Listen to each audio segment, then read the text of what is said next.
Oh, elektrisidad. kuryente. Yan, mahalaga rin Makakausap po yan. natin ang chairperson ng Energy Regulatory Commission or ERC, si Attorney Francis Saturnino Juan. Ayan, Attorney, good morning po. Thank you for joining us today. Good morning, Sir Peter at Rika. Hi, Attorney Nino. Thank you for joining us. Naku Good po. morning. Oo, Good morning. pasensya na po kayo kasi kailangan namin ng kakampi sa mga araw na ito. May magpapaligaya ba sa atin, Attorney? May good news ba kayo dyan? Tataas na naman daw ang singil ng kuryente ng Meralco. Unang-una, confirm po ba ito?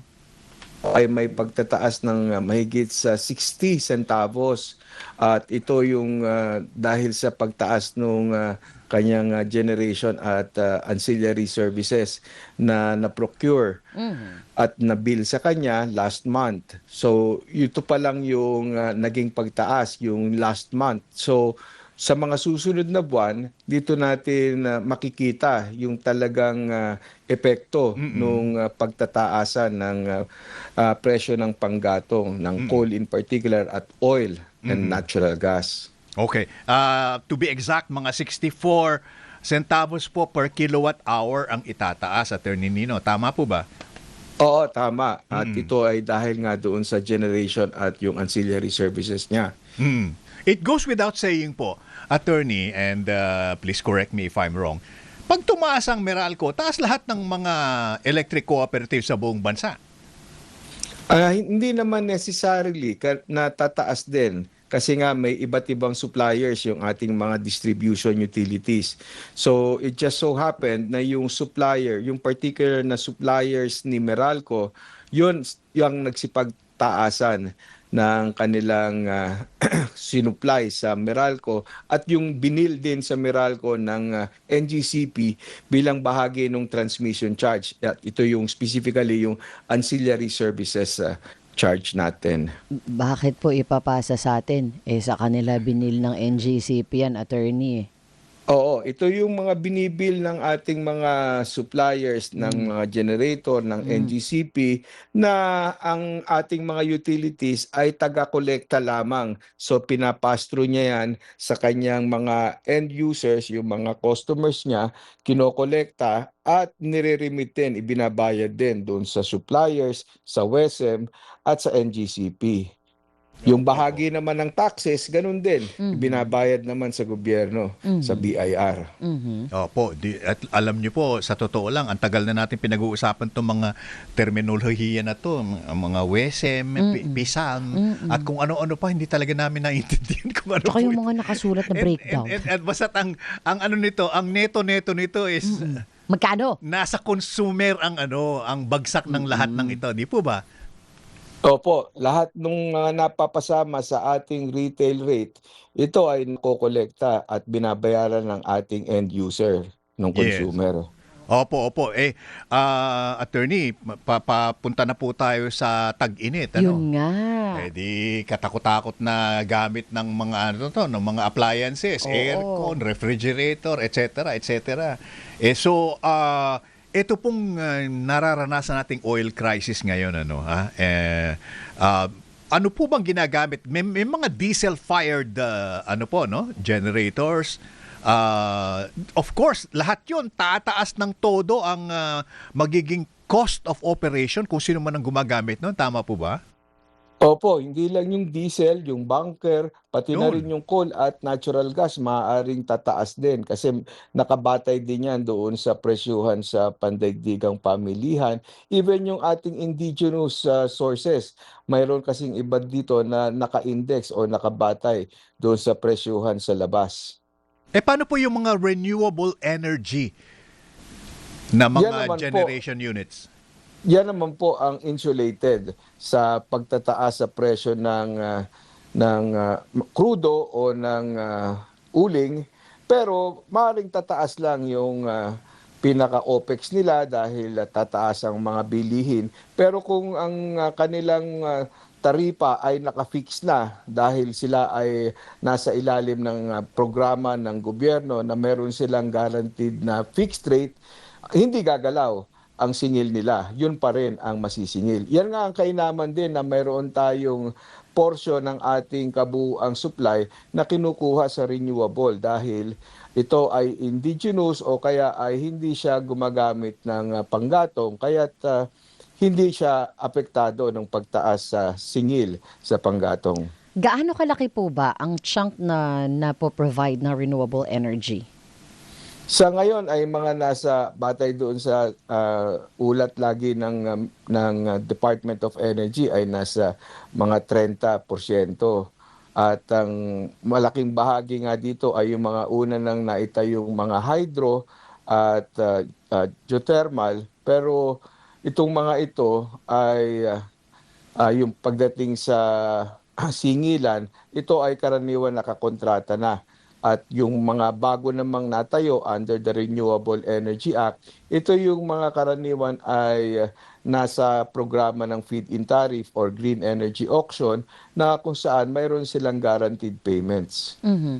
Sir, ano na po ang nangyari doon sa mga plano natin to have more renewable energy sources at saka yung, di ba po nagbukas ang Pilipinas into maybe parang 100% foreign ownership, especially for renewable energy companies, no?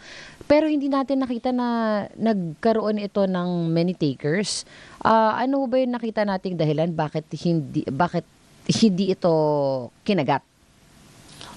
Sa ngayon ay patuloy pa rin naman ang ating mga programa upang makahikayat nga ng pamumuhunan sa renewable energy. Ang Department of Energy ay very proactive at very aggressive doon sa pagtatakda ng mga auction rounds para sa renewable energy. Pero syempre lang, mayroon din kasi talagang lead time para makapagpatayo talaga ng mga planta. At hindi nga lang ganun kabilis ang pagdating or ang pagpasok nitong mga additional. Pero inaasahan naman natin sa mga susunod na taon ay may mga madagdag at may madadagdag na renewable energy capacities. Okay. Mr. Chairman, so petsa de peligro po ito, and that's putting it mildly, ha? Ano po ang pwedeng gawin ng ERC or Energy Regulatory Commission para po medyo hindi naman masyadong talagang masaktan ng husto yung ating mga consumers ng kuryente, not only in Mega Manila but in the entire Philippines po? Una, tinitingnan natin, minomonitor natin, pinaigting natin yung monitoring nang sa ganon ay walang manamantala doon sa ating mga stakeholders, yung market participants sa WESM, hindi nila isipin na mag-take advantage ng mga pagtataasan ng singil sa kanilang panggatong ay basta na lang magsisipagtaasan.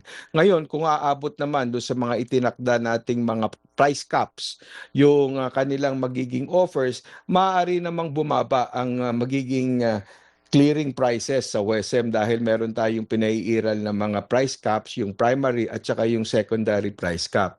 Ganon din naman yung monitoring natin dun sa mga power supply agreements na pinasok ng ating mga distribution utilities. Tinitingnan natin ngayon kung yung mga kontrata na ito ay ina-allow talaga yung pass-through, pagpa-pass-through or pag-a-adjust ng fuel cost component ng mga singilin under these PSAs. Kasi may mga PSAs tayo ngayon na naka-fix na yung taripa at yung fuel risk ay dapat na ang mag-a-absorb niyan ay yung generator na o yung supplier. So isa din yan sa tinitingnan at ginagawa ng commission ngayon. Ngayon kung talagang hindi maiwasan na magkakaroon talaga ng malaking pagtaas sa singil, ang isang tinitingnan pa din ng komisyon ay yung pagpapautay-utay ng magiging implementasyon ng kung anumang pagtataas. So pwede naman itong gawin ng komisyon, parang ginawa din ng Department of Energy na nakipag-usap siya sa mga kumpanya ng gasolina upang utay-utayin. Pero yun talaga ay babayaran pa rin yung karagdagan pero yun nga lang ay hindi ganon isang bagsak. Opo.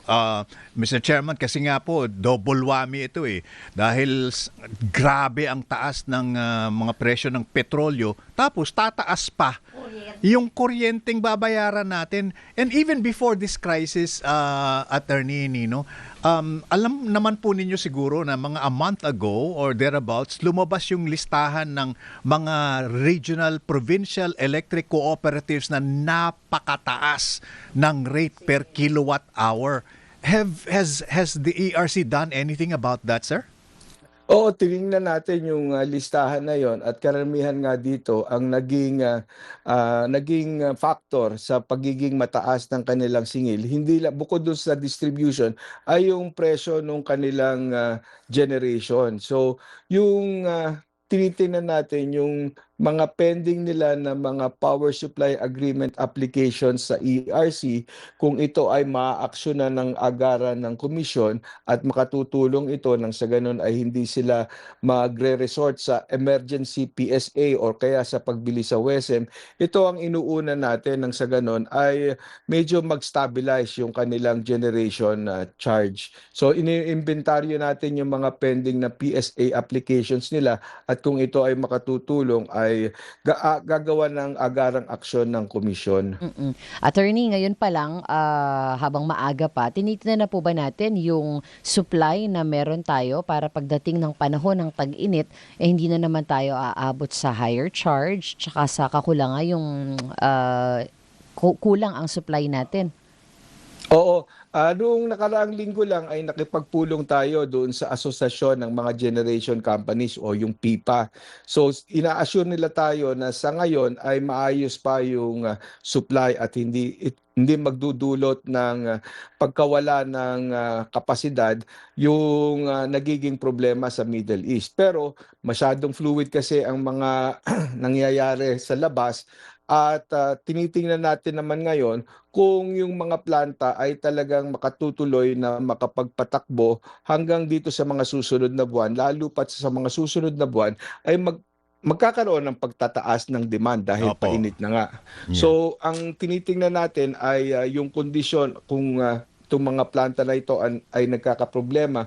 Kaya kahapon nga ay nakipag-usap ako doon sa aming director in charge ng market operations na kanilang paigtingin yung monitoring or inspeksyon ng mga planta. Nang sa ganon ay makita talaga natin even before mangyari yon kung mayroong magiging outage dito sa mga planta. At ugnayan din naman tayo sa Department of Energy at sa NGCP nang sa ganon ay hindi tayo mabulaga kung sakaling bigla na lang na magkakaroon ng mga planta na magiging on outage, Yeah. lalo pat ngayong pataas na yung demand. Opo. Well, it's good to hear that, Chairman. Lastly, pakitingnan naman po yung mga requirements for paglalagay ng mga solar panels. Medyo ang dami-daming mga requirements ito. Dapat makakatulong din ito kahit paano.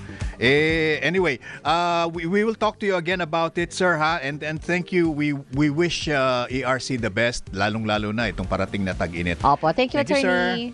Maraming salamat po, Sir Peter at Rica. Ingat Maraming po. salamat. Okay, si Attorney Ganda umaga. Francis Saturnino Juan. Chairperson po siya ng Energy Regulatory Commission. Mga kapamilya, sa atin po pagtutulungan